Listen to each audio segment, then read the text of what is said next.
귀한 찬양 감사합니다. 주님이 그냥 정말 좋은 친구인 것, 그것을 진실되게 고백하는 것, 그것을 하나님이 가장 기뻐하실 줄로 믿습니다. 여러분들의 삶 속에서 그 찬양이 끊이지 않기를 진심으로 축복합니다. 시편 총 150편의 시가 실려 있습니다. 그 중에서 무려 73편이 다윗이 지은 시다라고 그렇게 명기되어 있습니다. 그렇게 위대한 시인 다윗, 그런 위대한 시인인 것을 드러내는 것은 이 다윗의 시어가 굉장히 생활 친화적이라는 사실입니다. 그러니까 다윗의 삶 속에서 보는 것, 익숙한 것, 그런 것들, 대단한 다른 어떤 단어들이 아니라 바로 그 다윗에게 너무나 익숙한 단어들로 하나님을 찬양했다는 것이죠. 시편 23편 명시 중에 명시입니다. 그 시편 23편에도 보면 목자, 풀밭, 쉴만한 물가, 음침한 골짜기, 지팡이와 막대기, 기름, 이런 것들이 모두 다 목동인 다윗이 항상 아주 익숙하게 봐왔던 자신의 일상에서 자주 스쳐 지나가는 그런 것들이라는 겁니다. 사울의 손에서 건져냄을 받은 날, 그날 노래하는 것으로 전해지는 시편 18편에서도 도망을 치면서 도움을 받았었던 그런 것들을 기억하면서 그것으로 찬양합니다. 반석, 요새, 바위, 방패, 뿔, 산성, 그 모든 것들, 자신을 지켜주었던 그런 것들로 하나님을 찬양하는 거죠. 어떻게 보면 창조주를 피조물에 빗대어서 설명하는 것이 하나님을 좀 다운그레이드 시킨 것 아닌가라는 그런 생각이 들 수도 있습니다. 다만 자신을 지켜주고 그렇게 극적으로 구원해 주셨던 그런 순간에 피부로 와닿는 그 실제의 것, 그 친밀한 것들을 통해서 하나님을 찬양했다는 것, 그것을 우리가 주의 깊게 살펴볼 필요가 있겠습니다. 오늘날 나에게 어떤 생활 친화적인 시어로 하나님을 찬양하겠느냐, 그렇게 물어본다면 여러분들은 예수님을 어떻게 찬양하시겠습니까? 예수님이 마치 무엇과 같습니다, 그렇게 노래하시겠습니까? 솔직하게 예수님은 나의 스마트폰이시니 이렇게 해야 되지 않겠는가, 그런 생각이 듭니다. 정말 요즘 이놈을 떼놓고 살아갈 수가 없죠. 그러니까 길거리를 가다 보면 되게 위험한 장면을 목격하곤 합니다. 길을 가면서도 계속 이렇게 보시는 거예요. 그러니까 되게 쿵 부딪히기도 하고 되게 안전사고가 날 수 있더라고요. 여러분 진짜 당부드리는데, 정말 급한 일이 있다 할지라도, 볼 일이 있다 할지라도 그러면 잠깐 서서 그렇게 보시기를 바랍니다. 어디서 그렇게 다치지 않도록 그렇게 조심해 주셨으면 좋겠어요. 그만큼 한시도 손에 뗄 수 없는 것, 이것이 스마트폰입니다. 우리가 마치 우리 예수님이 스마트폰과 같다고 그렇게 찬양한다면 다른 것이 아니라 정말 한시도 떨어뜨릴 수 있는 분이 아니라는 것, 그것을 오히려 실제로 솔직하게 고백하려면 이렇게 고백할 수 있지 않겠냐 얘기를 하는 겁니다.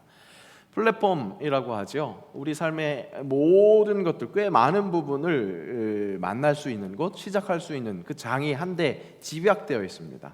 쉽게 이야기해서 관문이 되어 버렸습니다. 우리가 하나님께로 가는 길, 그 진리, 생명 되시는 그 예수님처럼, 마치 그런 것처럼 우리 실생활에서 모든 일을 이것을 통해서 하고 있기 때문에 우리 예수님을 고백할 때, 하나님께로 가야 하는 그 길을 고백할 때 우리에게 와닿는 시요, 예수님은 스마트폰이시니 내게 부족함이 없으리로다, 그런 고백이 어쩌면 진짜 솔직한 고백이 될 수도 있다는 겁니다. 오늘 예수님이 자신에 대해서 알려주시는 에고 에이미, 자기 계시, 우리 지난주에 이어서 생명의 떡에 이어서 오늘 세상의 빛이라는 그 표현을 보게 될 텐데, 이 대목도 당시 그 생명의 빛이라는 이야기를 듣는 유대인들에게 있어서 굉장히 생활 친화적인 바로 그런 표현이었다는 겁니다. 유대인들이 지키고 있는 그 절기 속에서 너무나 뚜렷하게 봤었던 것을 빗대어서 자신을 설명하고 계신다는 겁니다. 오늘 말씀의 시간적인 배경은 유대인들의 3대 명절 중에 하나인 초막절 절기 중이었습니다. 유대인들의 초막절에는 그들의 광야 생활, 그 조상들이 했었던 그 광야 생활을 기억할 수 있는 절기 행사들이 있었습니다. 그 행사들은 어떤 것이 있었느냐? 첫째, 초막에서 생활합니다. 광야에서 초막을 짓고 생활했었던 그것을 기억하기 위해서 실제 그 절기를 지키고 있는 이 후세에 있는 그 후대의 사람들도 그 절기에는 초막을 짓고 생활을 하는 거죠. 둘째, 실로암 연못에서 물을 길어서 제단에 뿌리는 행사를 합니다. 광야에서 물이 귀에 썼던 것을 기억하게 하는 겁니다. 셋째, 여인들의 뜰이라 함은 성전 중에서 누구나 접근할 수 있는, 제한이 없는 그런 곳입니다. 그곳에 밤에 불을 밝히는 것, 구름기둥, 불기둥으로 인도하신 하나님을 기억하는 바로 그런 행사였습니다. 예수님은 바로 그런 모습으로 초막절기를 지키고 있는 그 현장에서 자신에 대한 계시를 하십니다. 실로암 연못에서 물을 길어서 제단에 뿌리는 행사를 하면서 물의 중요성을 상기시킨 이 유대인들에게 예수님이 이렇게 말씀하십니다. 함께 읽겠습니다. 명절 끝날 곧 큰 날에 예수께서 서서 외쳐 이르시되 누구든지 목마르거든 내게로 와서 마시라. 이 명절 끝날이 초막절을 이야기하는 겁니다. 바로 그때 물을 부었었던 것처럼 정말 누구든지 목마르거든 내게로 와서 마시라, 그렇게 말씀을 해주셨습니다. 그리고 역시나 불을 밝혀서 어둠을 몰아내는 그 경험을 한 이들에게 오늘 본문의 말씀, 빛으로 자신을 소개하신다는 거죠. 다시 한번 읽어볼까요? 예수께서 또 말씀하여 이르시되 나는 세상의 빛이니 나를 따르는 자는 어둠에 다니지 아니하고 생명의 빛을 얻으리라. 그러니까 예수님이 말씀하시는 이 당시의 유대인들은 절기를 보내고 있는 동안에 방금 봤던 그 등을, 거기에 있었던 빛을 보면서 생활 친화적으로 굉장히 와닿게 예수님을 이해할 수 있었다는 겁니다. 메시아이신 하나님의 아들이신 예수님이 자신을 좀 더 쉽게 피부로 느낄 수 있도록 그렇게 설명하셨다는 거죠. 결코 저 멀리 하늘에서 큰 소리로 외치시는 것이 아니라 우리 옆에 오셔서 우리 사람들이 최대한 알아들을 수 있을 만한 것을 지칭하시면서 나는 바로 그런 존재야, 그렇게 말씀하신다는 겁니다. 여러분, 예수님은 그렇게 친밀하게 다가오시는 분입니다. 예수님은 그렇게 자상한 분이십니다. 여러분, 신앙생활 속에서 예수님을 알아가는 것, 저 멀리에 있는 광대한 것, 뭔가 대단히 화려한 것, 막 그런 것으로 설명하시는 것이 아닌 오늘, 어제, 오늘, 내일 계속 내 눈에서 아른거리는 그 어떤 것으로 당신의 모습을, 당신의 사랑을, 당신의 은혜를 설명하시는 주님이시라는 것을 기억하시고 삶의 자리에서 그렇게 친밀하게 다가오시는 주님과 동행하는 삶 사시기를 축복합니다. 자, 그렇다면 빛, 세상의 빛, 유대인들에게는 그 초막절에 켜놨었던 그 등, 그것을 보면서 빛을, 그 예수님이라는 존재를 이해할 수 있었다면 현대 우리에게 빛은, 우리에게, 현대인인 우리에게 빛은 어떤 존재일까요? 어떤 이미지일까요? 우리에게 빛은 고대인들이 느꼈었던 빛에 대한 귀중함, 소중함보다는 좀 떨어지는 것 같습니다. 왜 그렇습니까? 사람의 힘으로 어둠을 물리칠 수 있는 빛을 만들어냈기 때문에 그렇습니다. 캄캄한 어둠 속에서도 대낮 같은 그런 곳을 만들 수 있는 그런 능력이 우리에게 생겼습니다. 그런데 인간이 만들어낸 그 어둠을 물리치는 빛은 어떤가요? 생명력이 있던가요? 그 유명한 홍콩의 밤거리입니다. 그런데 별들이 쏘군대는 밤거리는 아니고요. 보시는 것과 같이 정말로 화려한 불빛들, 네온 사인이 가득한 그런 불빛입니다. 아름답기는 해도 저 빛으로는 생명이 새롭게 움트는 그것을 발견할 수는 없습니다. 전등, 조명으로 밤을 물리침으로 인해서 인간에게 더욱더 자유가 임했을까요? 캄캄한 밤에도 더 많이 누릴 수 있으니까 더 자유한 것 같지만 여러분, 잘 따지고 보면 더 많은 시간으로 더 피곤해진 것은 아닐까요? 밤에 즐길 수 있는 즐거운 것들이 결국 남기는 것은 무엇입니까? 다음 날의 피곤함이고 그 노고를 회복시킬 시간을 오히려 배로 요구하고 있지는 않습니까? 다시 한번 생각해 볼 필요가 있겠습니다. 어린 자녀를 사랑하는 부모는 아이를 밤새우게 하지 않습니다. 성장기 아이에게 자는 시간에 자는 것이 정말 성장 건강에 중요하다는 것, 그것을 알기 때문에 최대한 그 시간을 지키려고 하는 것이 자녀를 사랑하는 부모의 마음입니다. 아이에게만 자녀의 섭리에 순응하는 것이 필요하겠습니까? 모든 인간이 고귀하고 그들이 지으신 그대로 살아가는 것이 진짜 꼭 필요한 것이라는 것을 인정한다면 우리 삶의 패턴을 다시 한번 생각할 필요, 조정할 필요가 있다는 겁니다. 생명력이 있는 빛을 따라야 한다는 거죠. 그냥 화려한 그 빛을 따를 것이 아니라 진짜 생명력이 있는 그 빛을 따라야 한다는 겁니다. 전혀 화려하지 않고 우리 일상에서 당연하다고 느껴지는 한낮의 태양, 바로 그 빛이 우리의 생명을 움트게 합니다. 지난 5월에 쉬는 날이 있었어요. 그 쉬는 날 아이와 함께 화분에 꽃씨를 심어봤습니다. 밖에서 심으면 좀 힘들 것 같아서 화장실에서 심었는데요. 그 꽃씨에 있는 생명력이 참 대단한 게요. 그 화분에 이렇게 심다가 아마 옆에 흘렸나 봐요. 하수구에 그 씨앗이 떨어졌는데 거기에서도 싹이 트더라고요. 생명력이 엄청납니다. 지나고 나서 이제 좀 잘 키워보기 위해서 햇볕이 잘 드는 곳에 내어놨더니 엊그제 보니까 이런 모습이 되었습니다. 쑥 커서 꽃을 그렇게 피우는 거죠. 하수구에 떨어졌던 씨앗은요, 그 생명이 있어서 거기에서 움트긴 했는데 더 크진 않더라고요. 그런데 우리에게 너무나 일상으로 비춰지는 그 빛, 생명의 빛을 보니까 저렇게 쑥쑥 크고 새로운 생명을 또 발하게 되는 것, 그것을 보게 되더라는 겁니다. 우리 예수님이라는 빛을 오롯이 받을 때 허락되는 생명의 빛이 있습니다. 그 생명의 능력이 우리의 삶을 더욱더 아름답게 꽃피게 할 수 있을 줄로 믿습니다. 여러분, 그 생명의 빛, 세상의 빛인 예수님을 내가 오롯이 받아서 생명의 빛을 오롯이 누리는 귀한 생명의 삶 사시기를 축복합니다. 예수님은 자신이 이런 빛이라고, 세상의 빛이라고 그렇게 말씀하십니다. 그 빛이 우리에게 비춰져서 생명력, 영향력이 있다고 하는데 그 영향력은 무엇일까요? 바로 우리가 가야 할 길을 밝히 알려주시는 겁니다. 시편은 이렇게 찬양하죠. 함께 읽습니다. 주의 말씀은 내 발의 등이요 내 길의 빛이니이다. 그죠? 그 빛이 내 가야 할 그 길을 비추고 있다는 겁니다.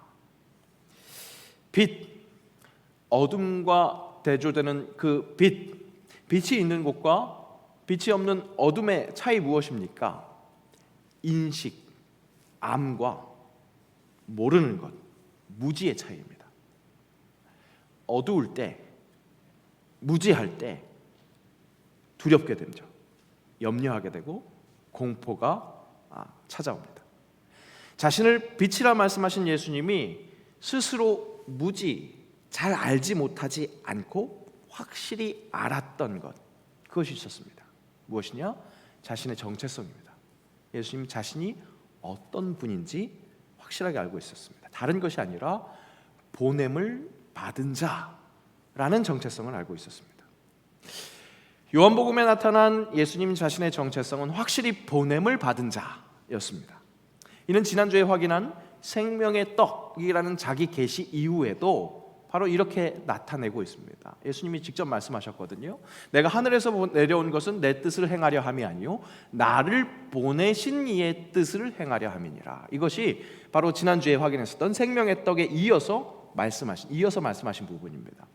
오늘 세상의 빛이라고 자신을 계시하시는 예수님이 또 이어서 만일 내가 판단하여도 내 판단이 참되니 이는 내가 혼자 있는 것이 아니요 나를 보내신 이가 나와 함께 계심이라. 이렇게 자신을 보냄을 받은 자라는 인식으로 정체성을 찾았다는 겁니다.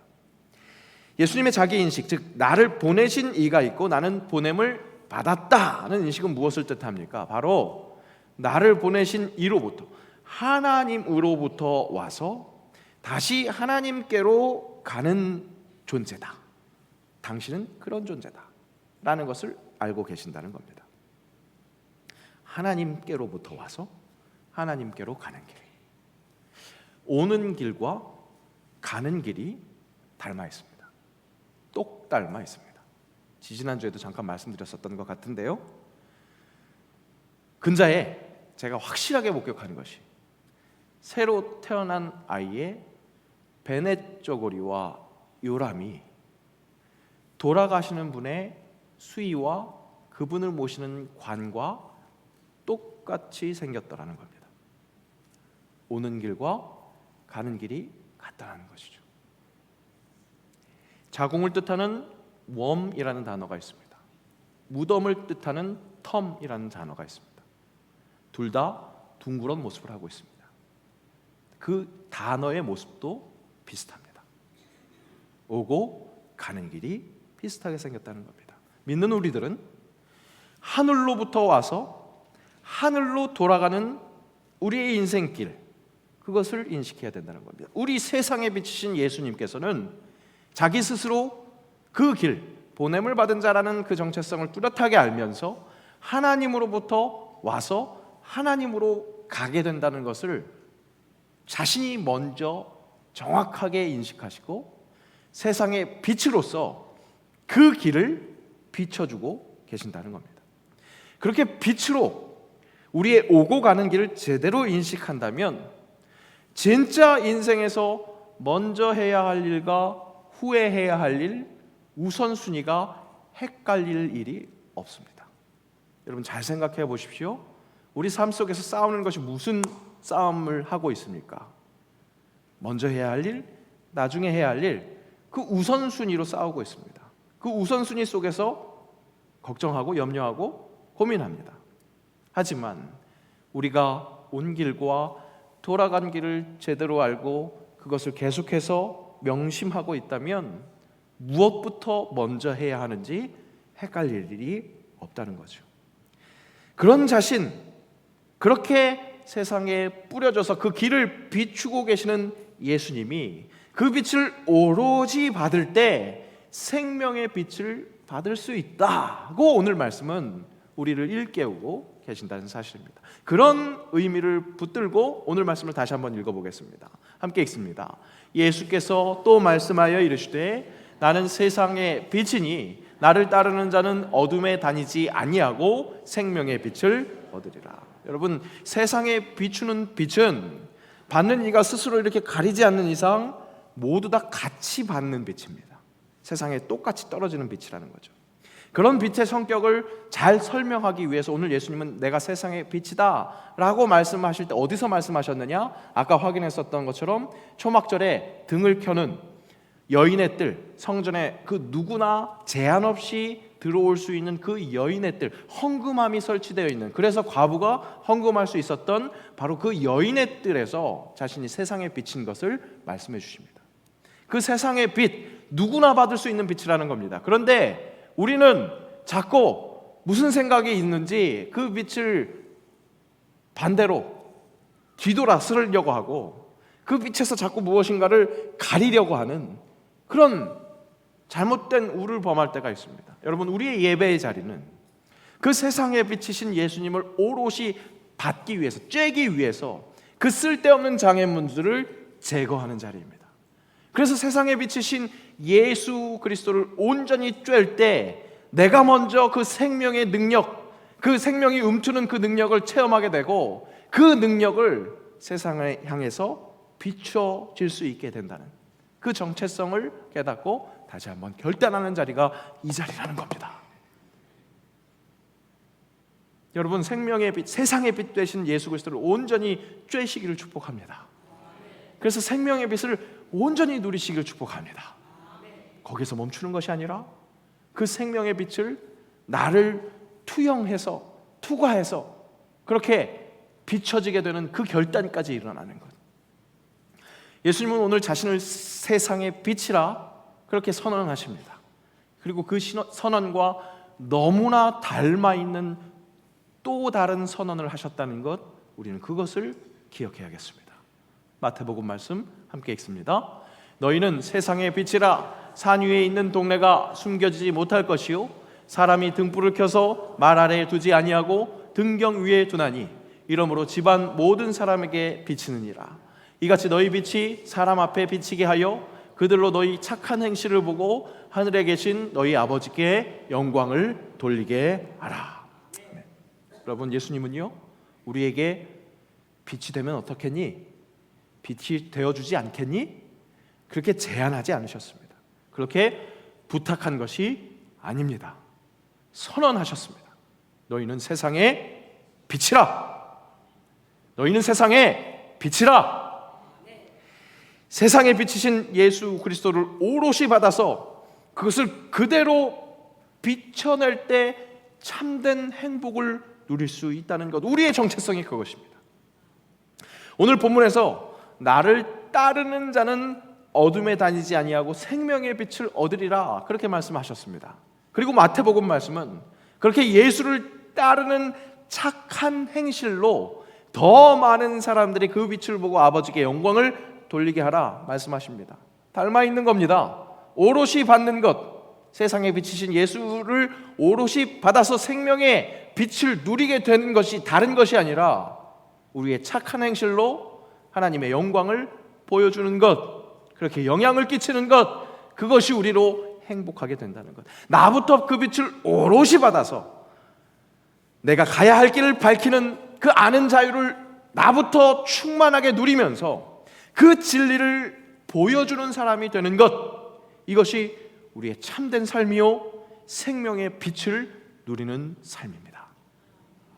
새 영광이 꿈꾸는 세상을 이롭게 하는 그리스도인, 그것은 예수 그리스도에게 조아려서 머리로부터 하늘에서 내려오는 그 성령의 은혜를 받아서 세상에 발을 닦아 땅에서부터 다시 하늘로 올라가게 되는 그 길을 비춰주는 사람들이 된다는 것, 그것이 새 영광의 꿈입니다.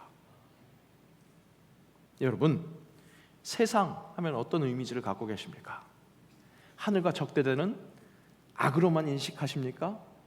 맞습니다. 여러분, 일견 맞습니다. 공중권세 잡은 자가 악한 영향력을, 그런 판을 치고 있는 곳이 이 땅입니다. 그래서 그 세상에서 도망치고 싶은 것이 우리의 거룩한 욕심일 수 있습니다.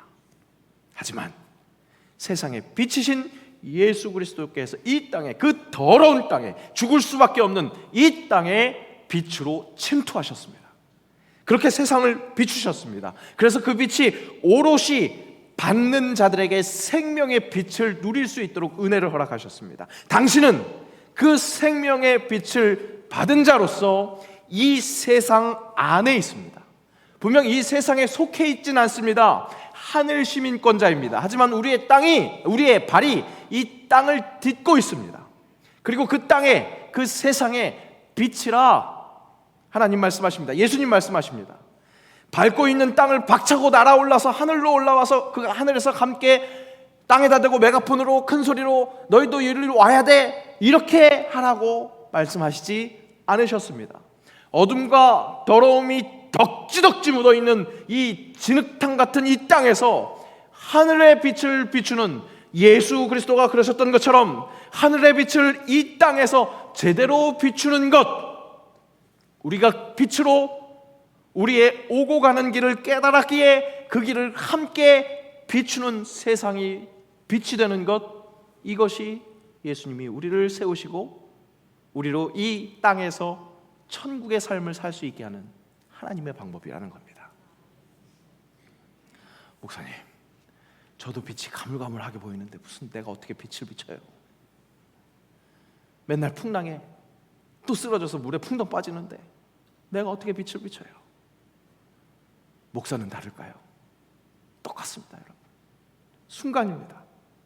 염려와 걱정, 절망의 나락으로 빠져드는 것 한순간입니다. 그런데 여러분, 잊지 마십시오. 그렇게 육신의 정욕으로 쓰러질 수 있는 그 순간에도 세상에 비치신 예수 그리스도는 우리를 향해 빛을 비추고 계십니다. 그리고 그 빛은 성령이 함께 하심으로 내 속에서 비추고 있다는 겁니다. 끊임없이 비추시기에 잔잔하게 매일매일 은은하지만 생명력이 충만한 그 빛이 나를 비추시기에 내 안에 꺼지지 않는 빛이 남아 있습니다. 꺼질 것만 같은 그 순간 다시 한번 이 예배를 통해서 오직 주님께 우리를 드릴 때 그 빛을 밝혀주십니다. 여러분, 나에게 허락하신 빛 결코 작지 않습니다. 나라는 그릇은 작을 수 있습니다. 질그릇일 수 있습니다. 이가 다 빠져서 너무나 정말로 부족한 허술한 모습일 수 있습니다. 허나 그 그릇을 비추는 빛은 충만하게, 그 그릇에 담기는 빛은 생명의 빛입니다. 눈이 부신 화려한 빛은 아닐 수 있습니다. 허나 분명 생명이 있는 빛, 하늘로부터 와서 하늘로 돌아가는 것을 밝히 알려주는 생명력이 있는 빛이심을 믿으시길 바랍니다. 그 빛을 밝혀주실 때 이제 일어나 소망이 없는, 소망이 없기에 그래서 예수 그리스도가 이 땅에 오셨습니다. 그 그리스도가 오신 어두운 세상에 나가자. 그 빛 비춰라. 모두 알도록 빛을 들고 세상으로. 그렇게 외치시길 바라시는 하나님께서 우리에게 세상의 빛으로 비춰주시고 생명의 빛을 누리게 하실 줄로 믿습니다. 여러분 선포합시다. 여러분 선포하세요.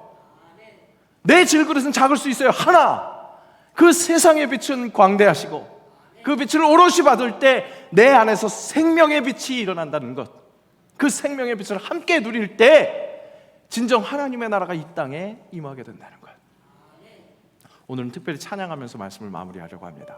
우리 찬양하면서 기도의 자리로 나아갈 때 여러분, 오늘 예배의 자리에서 끝나는 게 아니라 내 삶의 자리에서 진정 그 생명의 빛이 세상의 빛으로 드러날 수 있게 하옵소서. 그런 간절한 마음으로 함께 찬양하면서 기도의 자리로 나아가면서 삶의 자리로 나아가겠습니다. 우리 영혼에 주가 주신 꺼지지 않는 빛이 있네. 오직 주님께 우리를 드릴 때 그 빛을 밝혀. 우리 다시 한번 읽게옵시다. 우리 영혼에 주가 주신, 우리 영혼, 그렇습니다. 주가 주신, 맞습니다. 꺼지지 않는 빛이 있습니다. 꺼지지 않는 빛이 있네. 오직 주님께 우리를 드릴 때, 오직 주님께 아멘. 우리를 드릴 때 그 빛을 밝혀. 아멘. 주시리라. 아멘. 이제 일어나, 이제 일어나 소망이 없는 어두운 세상에 나아라. 내 빛 비춰라. 모두 알도록 빛을 들고 세상으로. 빛을 들고, 빛을 들고. 다시 한번 선포합시다. 이제 일어나 소망이 없는, 이제 일어나 소망이 없는 어느 세상에 나가라. 내 빛 비춰라. 모두 알도록 빛을 들고 세상으로. 빛을 들고 세상으로. 우리 이 시간 말씀을 기억하면서 다시 한번 기도하기를 원합니다. 주님, 나는 작을지 모릅니다. 하지만 세상의 빛으로 오신 예수 그리스도 내가 온전히 받아들이고 주님을 따라갈 때 생명의 빛이 나를 통해서 비춰주실 줄로 믿습니다. 주의 이름 한번 부르고 함께 삶의 자리로 나아가는 우리를 함께 하시는 그 주님의 은총을 간구하겠습니다. 주의 이름 부릅니다.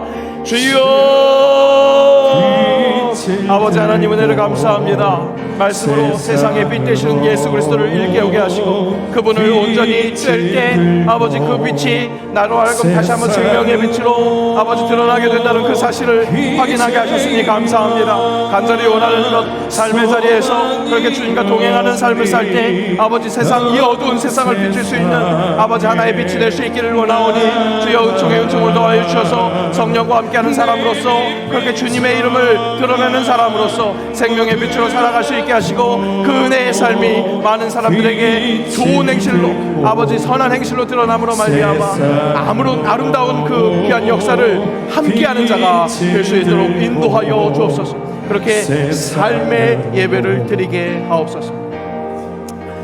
오늘도 우리에게 세상의 빛을 비추심으로 생명의 빛을 허락하시는 예수 그리스도를 찬양합니다. 우리에게 선포하신 세상의 빛이라는 그 정체성을 공고히 알 수 있기를 원합니다. 하나님으로부터 와서 하나님께로 돌아가는 그 길을 밝히 비춤으로 자유하게 하는 그 진리로 생명을 사는 주의 백성들이 되게 하옵소서. 우리 삶에서 그렇게 자상하게 세밀하게 다가오시는 예수 그리스도를 잘 누리며 살게 하옵소서. 생명을 그 빛을 우리의 착한 행실로 드러내게 하옵소서. 그래서 나로부터 자유하고 행복하게 하시고 그 진리를 나누며 사는 복된 사람의 삶, 이번 일주일이 바로 그런 삶, 그런 예배 되게 하옵소서. 예수님의 이름으로 기도합니다.